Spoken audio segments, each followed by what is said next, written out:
Good morning at magandang araw po sa inyo lahat mga ka-farmers. Muli naman tayo magbabalik ngayong araw na po ito. Ay unang-una po sa lahat, maraming salamat sa ating Panginoon na bigyan naman po tayo ng panibagong buhay ngayong araw na po ito. So maaga po tayo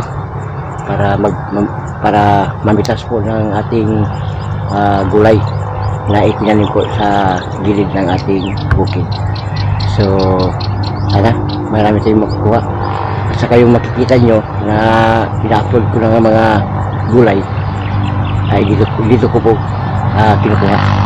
So para at least makita nyo naman po na mayroon po tayong itinanim na gulay dito po sa ating gilid ng bukid po natin.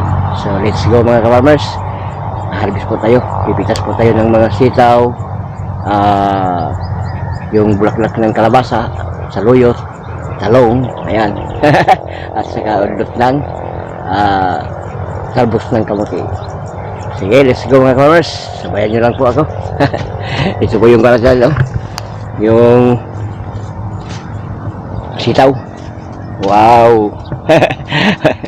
Ang ganda mga farmers, yung sitaw na malalaking mga buto. Ito po yung talagang itinatanim ko dito po sa bukid. Dito po yung masarap para sa akin na sitaw, yung may buto. Yan, ang dami. Oh, sus, ang daming bunga niya. Ito mga almost piso lang po na puno ito, pero grabe nakabigay po ng kanyang bunga. Kaya ngayong araw po ito, ngayong umaga po na ito ay ating pipitasin. Ayan. Ang daming bunga mga ka-farmers. Wow, dami pang sumusunod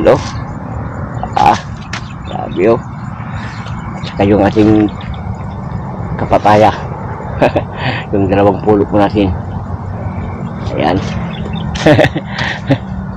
At saka yung kaunting talong po natin dito, 4 na puno, pero grabe, ang ganda tingnan. Ayan konti-konti lang mga ka-farmers ang ating gulay po dito, para at least meron po tayong makuhanan ng gulay pag uwi po natin mula sa bukid. Yung alokbati po natin, tingnan po natin. Yan yung alokbati. Yung mga saluyot, ang ganda tingnan ng mga saluyot natin po. Ayan yung mga saluyot po natin dito hanggang doon, yung saluyot. So let's go mga ka-farmers, pipitasin po natin.